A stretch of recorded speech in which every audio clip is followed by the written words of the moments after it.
স্কুলের উদ্যোগে আজকে মহান ন্যায় দিবসের আলোচনা সভা এবং অনুষ্ঠান হয়েছিল। আমরা সমাজের সুবিধা বঞ্চিত মানুষদেরকে এই গরমের মধ্যে, তীব্র গরমের মধ্যে আমরা ফ্যান দিয়েছি। এখানে সবাইকে সবার দেওয়া আছে, রাস্তার ব্যবস্থা আছে। এগুলো আমাদের সামাজিক কার্যক্রমের একটা অংশ। আমি নিজে একটা লায়ন, একসাথে আমরা মাছ সভা করতে পারলে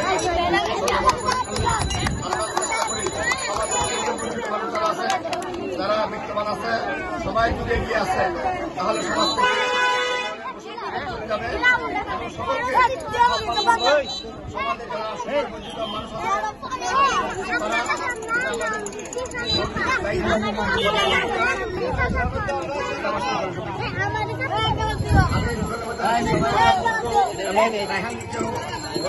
কার্যক্রম নিয়ে সবসময় বিজ্ঞাপন করে আমি সাথে আছি, থাকবো এই আশাবাদ।